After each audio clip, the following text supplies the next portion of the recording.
Bienvenidos, damas y caballeros.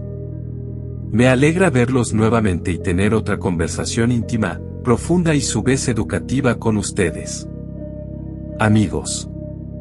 Como todos sabemos, para comprender a una persona, es útil saber un poco sobre su familia y el clima sociocultural en el que ha crecido. Del mismo modo, para entender un país, ayuda a estar familiarizado con su historia. En nuestro caso, para entender a los humanos, ayuda a entender su evolución. La idea de la evolución es que hay pequeños cambios aleatorios que le suceden con un animal y estos cambios luego afectan sus posibilidades de supervivencia. El aumento resultante en el número de quienes sobreviven mejor se llama selección natural. Empecemos con un ejemplo, que de primeras os parecerá que no tiene nada que ver con los seres humanos, pero si tienen paciencia os ayudará mucho a entender sobre la formación del sistema nervioso de los humanos, su evolución y su rol determinante en la conducta humana. Un ejemplo famoso es el tipo de mariposa que es blanca, pero a veces nace negra al azar. En la naturaleza, a las mariposas negras no les va tan bien porque son más fáciles de ver y, por lo tanto, más fáciles de encontrar y comer para los depredadores. De ello se deduce que hay menos para que las mariposas negras sobrevivan lo suficiente, como para reproducirse y tener pequeñas mariposas, por lo que las blancas tienden a dominar. Pero, érase una vez, que las cosas cambiaron. Érase una vez, en una ciudad industrial inglesa, en la los edificios se volvían más negros debido al hollín de las nuevas fábricas. Esto proporcionó un nuevo camuflaje para las mariposas negras, por lo que ya podrían prevalecer. Y ayuda a mirar la historia de la evolución para saber cómo han respondido los animales al hilo, porque así es también como responden los humanos al hilo. Y muy pocas cosas son más importantes para nuestro desarrollo evolutivo y selección natural que cómo respondemos ante algo que percibimos como amenaza. Nuestro comportamiento está influenciado en su mayor parte por cosas que percibimos como amenazas, no importa si son amenazas reales o simplemente nos recuerdan una situación de peligro que hemos vivido anteriormente. Nuestros sistemas nerviosos modernos se remontan a fósiles de hace más de 500 millones de años y el primer signo de sofisticación del sistema se presenta nada menos que en un pez sin mandíbula. Estos peces realmente no hacen nada para defenderse de los depredadores, excepto seguir nadando. El objetivo principal del tiburón es encontrar presas y comérselas. Para ello, ha desarrollado, no por diseño, sino por accidente y selección natural, ojos realmente buenos para ver cosas que se mueven. Pero entonces, un día, uno de esos peces sin mandíbula, por alguna razón aleatoria, en lugar de seguir nadando como siempre, no hizo nada. Literalmente nada. Simplemente se congeló. Esta fue una revolución. El tiburón continúa rastreando y siguiendo el movimiento. Ahora, mediante un acto de transformación genética aleatoria, la respuesta del único pez sin mandíbula a este peligro es quedarse quieto. Entonces el tiburón no lo ve y pasa de largo. El pez sobrevive. Entonces, al seguir haciéndolo, este tipo de pescado tendrá muchos más descendientes que sus primos que no se congelan. Esto continuará durante algunas generaciones y poco a poco comenzaremos a ver un cambio en la población. Cada vez más peces se congelan cuando están atacados. Están cambiando como especie y, como resultado, sobreviven mejor. Esta es la adaptación necesaria para sobrevivir a través de la selección natural. Ahora veámoslo desde la perspectiva del tiburón. El tiburón nota que cada vez hay menos peces para comer. Los tiburones empiezan a pasar hambre y morir. Su población está en problemas. Entonces, sucede otra cosa aleatoria. Un tiburón desarrolla la capacidad de ver los peces que se congelan cuando pasa un tiburón. Para este tiburón, el océano es un glorioso buffet de peces indefensos e inmóviles.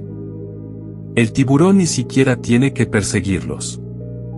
El almuerzo está en todas partes.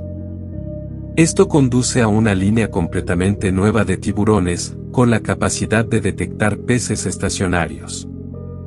La siguiente adaptación es un pez que desarrolló una respuesta aún más sofisticada a la amenaza. De nuevo, al azar, un pez desarrolla una nueva mutación. Esta vez, cada vez que un tiburón se acerca, el pez sale disparado a gran velocidad. Esta es ahora una nueva respuesta útil entre muchos otros peces que se congelan. Esto conduce a nuevas adaptaciones, nuevos cambios de población y ya se entiende la idea. Esto es adaptación y selección natural en acción. Pero, ¿qué nos enseña a los humanos sobre nosotros mismos esta historia de peces sin mandíbulas y tiburones? A lo largo de millones y millones de años, se desarrollaron capas y capas de adaptaciones en todas las especies, con el fin de adaptarse mejor a las condiciones cambiantes y mayor supervivencia, lo que dio como resultado la diversidad de vida que vemos hoy en la Tierra. Nuestros cerebros también se han desarrollado en estos múltiples niveles y capas. Ya que somos el resultado de que los reptiles se convirtieran en mamíferos y los mamíferos se convirtieran en humanos. Todos tenemos 3 cerebros distintos dentro de nuestro cerebro. Te distraeré del pez y del cerebro con las computadoras por un momento. Hoy en día todos las usamos. Hace mucho tiempo conseguir que un ordenador funcionara era un logro de proporciones gigantescas. Y hoy en día todos damos esto por sentado. ¿Sabéis que una pequeña cosa que está siempre en espera, llamada BIOS en cada computadora, que en alerta para el botón de encendido, incluso cuando creemos que todo el sistema está apagado? De lo contrario, ¿cómo sabría el ordenador que estoy presionando el botón? Una parte de él tiene que estar despierta todo el tiempo. Esto es como el cerebro de reptil original que aún tenemos en nosotros. Es muy pequeño, muy simple y con funciones intermitentes. No es sofisticado. No hará mucho más que encenderte y apagarte, como congelarte si te sientes abrumado por una gran amenaza. Una vez que esta computadora está activa, entra en acción un sistema operativo. Podría ser Windows o Linux. Es simplemente el software que prepara la computadora para que la utilicemos en nuestras tareas. Esta capa se parece más a nuestro cerebro de mamífero. Es bastante sofisticado. Nos brinda muchas formas complejas de responder a estímulos de todo tipo. Pero en realidad no tiene lenguaje propio.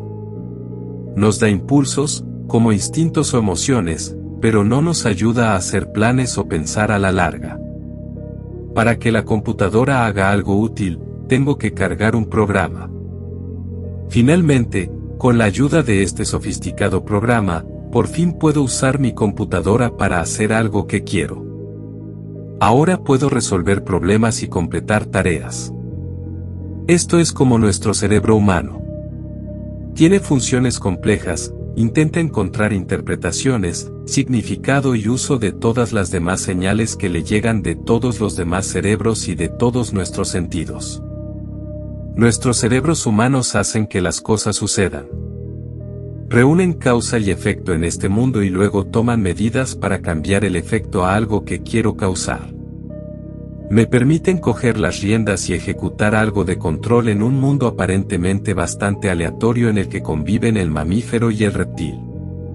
El cerebro humano puede anular la naturaleza y ahora parece sentarse por encima de ella, haciendo las cosas como queremos que sean. Pero así como una computadora no funciona sin un BIOS o un sistema operativo, no puedo hacer nada de estas cosas sofisticadas sin mis 3 cerebros. Todo está conectado. Si no puedo encender mi computadora, no puedo usarla para escribir. Si mi sistema operativo no reconoce el monitor de mi computadora, no puedo ver lo que estoy haciendo en él. No importa cuán sofisticado sea mi uso previsto, estos conceptos básicos deben funcionar para que pueda hacer cualquier cosa complicada. Y lo mismo ocurre con nosotros los humanos. Desgraciadamente, aquí también empiezan los problemas para los humanos. Ahora nos hemos vuelto tan complejos que el software más antiguo que ejecutamos en nuestros cerebros de reptiles y mamíferos está en conflicto con las capas de las nuevas actualizaciones que se encuentran encima de él. Todo el mundo sabe cómo se siente en una computadora. La compras y funciona genial. Luego, años más tarde, después de todas las instalaciones y actualizaciones, apenas se enciende en menos de 5 minutos. De alguna manera, todo se atasca bajo el peso de toda esa funcionalidad adicional. Entonces te rindes y compras una nueva. Y todo empieza de nuevo. Tu problema es que tú eres esa computadora, miles de años después. Y no puedes simplemente conseguir una nueva. Nuestras complejas reglas sociales nacieron exactamente del mismo proceso y por las mismas razones que el primer pez sin mandíbulas que se detuvo en seco en el momento de alimentarse de los tiburones. Las capas de adaptación se volvieron cada vez más complejas. Así llegamos a escenarios muy sofisticados. Creamos una nueva respuesta a la amenaza llamada el sistema de participación social. Es una respuesta diferente a la respuesta ante una amenaza, porque parece ser muy amigable, a veces con las propias personas que nos amenazan. Pero une a las personas exactamente por la misma razón por la que los peces se congelan o corren. Les da una ventaja competitiva para mantenerse con vida. O en el caso del ser humano, a no perder posiciones importantes en su trabajo, su familia, etc. Posiciones que son importantes para su integración, aceptación social y por lo tanto, para su sobrevivencia. Entonces, las interacciones humanas son, de hecho, el nivel más alto de funcionamiento de respuesta a la amenaza, y es donde nosotros, como humanos, idealmente, querríamos pasar nuestro tiempo. Significa que nos mantenemos lo más seguros posible y eso se siente genial. Este tipo de respuestas a la amenaza son extremadamente complejas y sofisticadas porque contar un chiste en una fiesta para intentar ganarse el cariño de un grupo de extraños es muy diferente a correr para salvar la vida o luchar hasta la muerte. Requiere que la mente y el cuerpo funcionen de una manera nueva. Hay estudios que incluso demuestran que la anatomía humana incluso desarrolló nuevas vías en su sistema nervioso para hacer esto. Resulta que cada una de nuestras posibles respuestas a la amenaza es el legado de una capa diferente de evolución. Y es por eso que cada uno pertenece a diferentes partes del cerebro, que, a su vez, se construyó en diferentes capas durante la evolución. El reptil ejecuta la respuesta de congelación. Esto es básico, una especie de respuesta intermitente. Los mamíferos ejecutan la lucha o la respuesta de huida. Lo cual requiere evaluar si una pelea se puede ganar o no. El humano dirige la respuesta de compromiso social. Hace amigos, construye alianzas, saluda a la gente, gana influencia. Puedes y debes hacer las tres cosas. ¿Pero en qué orden? Obviamente, dado que las capas superiores se construyeron en último lugar, bajo la influencia social de la era moderna, es más fácil acceder a ellas. Piensa en tu cerebro como una pila de panqueques.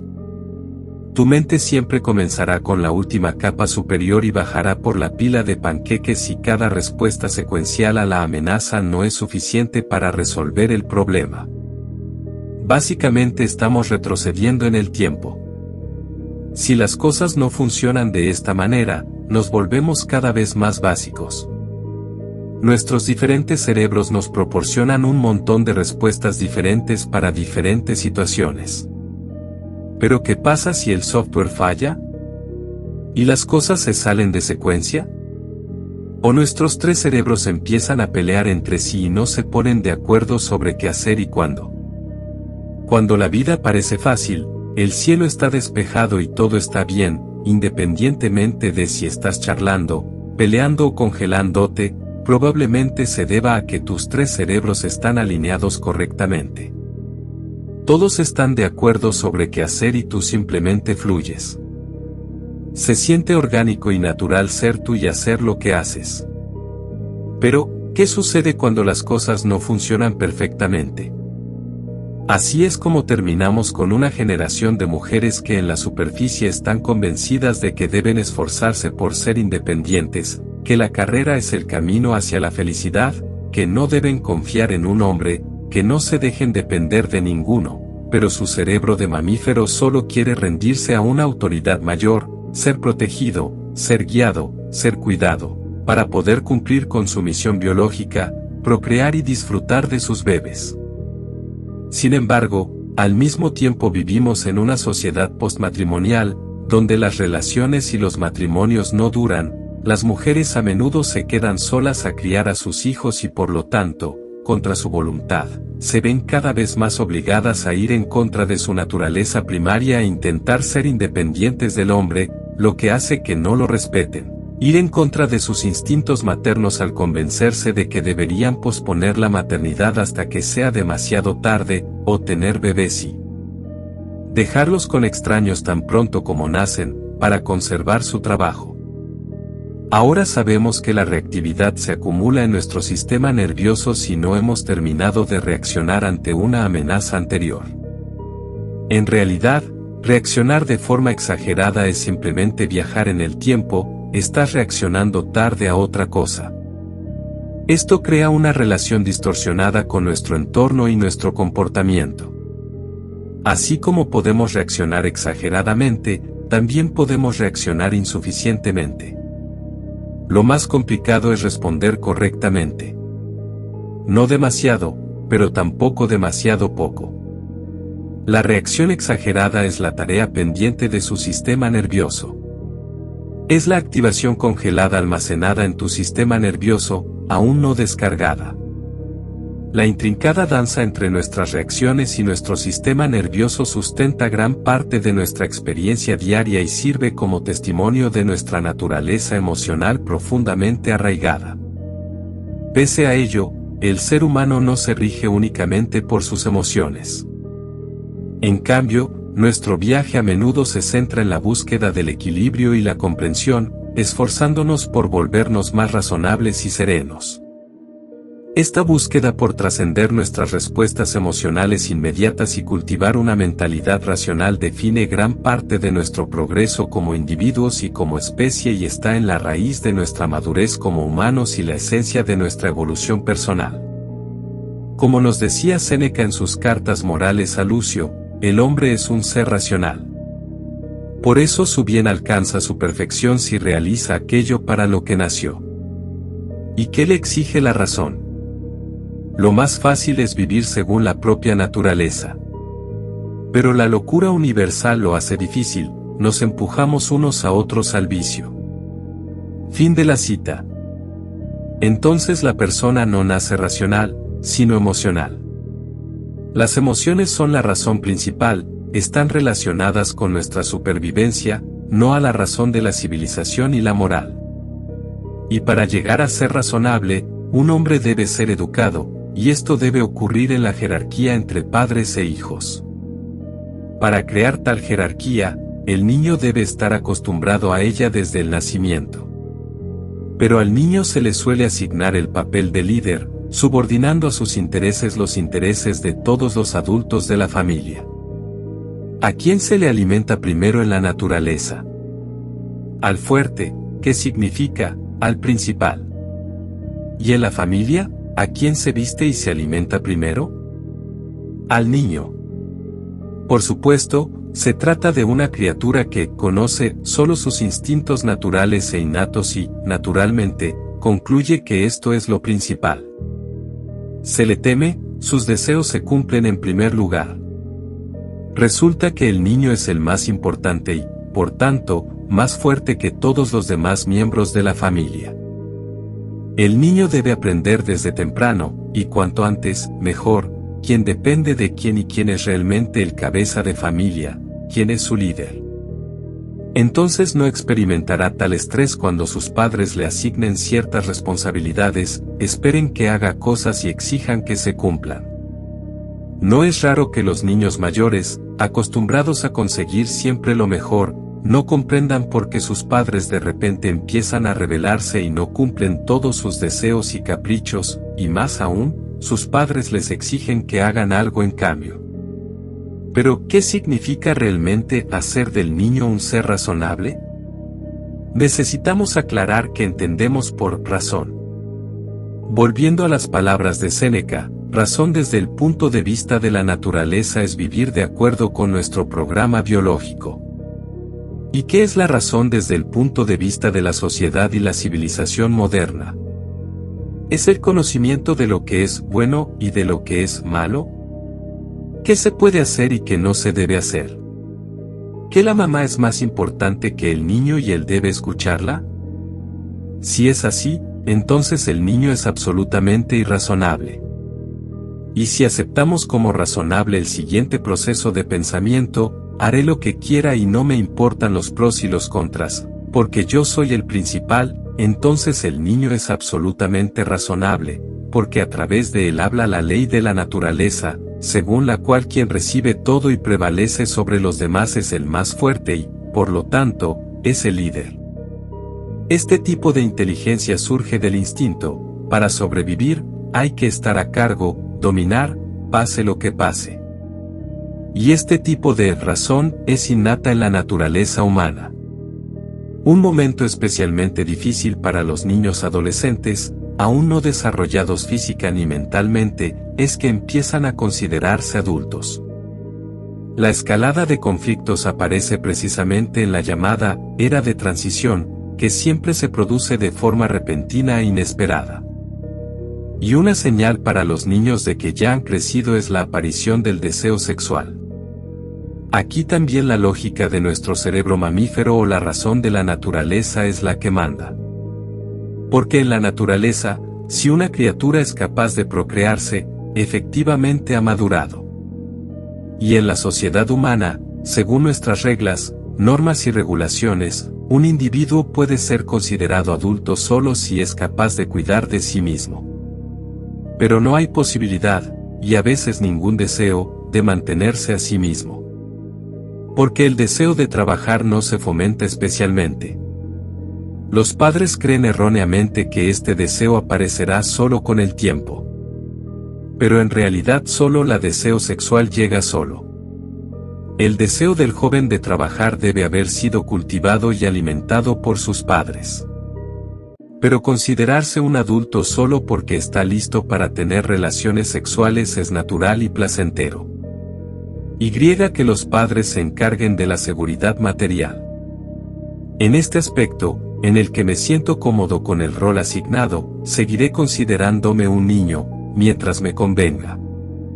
Los padres que inculcan en sus hijos el pensamiento de que son demasiado bellos y talentosos para realizar cualquier tipo de trabajo, se empujan a tal situación, cuando la responsabilidad de que su hijo no pueda organizar su vida y cuidar de sí mismo, él caerá sobre ellos. Muchos padres elevan intencionadamente la autoestima de sus hijos, porque uno puede estar orgulloso de un niño talentoso. Incluso su desobediencia puede atribuirse a su genio. Es posible que un niño así no reciba ninguna educación. Después de todo, educar a un genio no hace más que malcriarlo. Pero incluso si el niño tiene realmente talento, tratarlo como un genio de antemano y declararlo como tal es un gran error. El veredicto final y la evaluación de sus habilidades solo pueden ser pronunciados por la vida. Si al llegar a la vida no puede ganar dinero con su talento, todos, incluidos sus padres, dejará de considerarlo un superdotado. Y los padres decepcionados abundan. Es mucho mejor pensar que nuestro hijo es bastante normal, como la mayoría de los niños. Y con esto nos preparamos para la idea de que tendrá que trabajar, y posiblemente un trabajo sin prestigio. Solo en tales condiciones los padres pueden tener el deseo de educar a sus hijos y prepararlos para la vida. Entonces, amigos míos, nos acercamos cada vez más al final de nuestra conversación. Observamos la evolución del cerebro humano, sus diferentes capas, cómo interactúan y se comunican entre sí, y cómo sus diferentes capas en el curso de la evolución nos ponen en conflicto con nosotros mismos con ejemplos. También hemos visto lo que significa razón desde el punto de vista de la naturaleza, donde manda la fría eficiencia y que es la razón en nuestro mundo civilizado, cuya versión se va adaptando a la época, según los tiempos y las circunstancias. Hemos visto cuál es el significado del razonamiento, tal como lo era en la fase reptiliana del desarrollo del cerebro humano, y también hemos visto cómo el significado de este concepto ha cambiado con la estratificación social, la acumulación y la necesidad de adaptación humana en los tiempos modernos y la sociedad moderna. Hemos visto cómo los niños, abandonados a sí mismos, sin hacer el esfuerzo constante de convertirlos en seres razonables mediante la educación y la disciplina, siguen la razón de la naturaleza, basada en una lógica de los instintos mucho más primitiva, ya que es más fácilmente accesible y requiere mucho menos esfuerzo, porque está mucho más intrínseca y en sintonía con nuestros instintos naturales, fisiología, biología y anatomía. Siempre cuesta menos esfuerzo, disciplina y se requiere menos voluntad para soltar, que para retener. En cualquier caso, mi misión con este video no era agotar un tema tan amplio como sin duda lo es el tema de la evolución del cerebro humano, sino simplemente acercarte un paso más a una mejor comprensión de ti mismo, abrir tu perspectiva y dártele da instrucciones para pensar, lo que enciende tu curiosidad sobre el tema. Espero haber podido enriquecer tu conocimiento y comprensión sobre cómo funciona nuestra mente y que ahora te sientas un paso más cerca de conocerte a ti mismo y al mundo que te rodea y obtener ciertas respuestas sobre algunas contradicciones a nivel personal, que sin duda has tenido y observado en algún momento de tu vida, ya que nuestros instintos, que tienen millones de años, nos empujan en una dirección y es imposible silenciarlos o ignorarlos, pero al mismo tiempo tenemos que buscar ese complicado equilibrio entre ellos y la sociedad moderna, a cuyas leyes también tenemos que adaptarnos si queremos sobrevivir. Si me has acompañado hasta este momento, me gustaría agradecerte que hayas compartido tu tiempo conmigo. Espero que te haya sido útil la información que te he brindado con este video. Te agradecería que apoyaras el canal suscribiéndote, dando me gusta y dejando un comentario. Si este tipo de temas y contenidos te resultan interesantes, puedes obtener más información de este tipo en el canal. Te espero en el próximo video.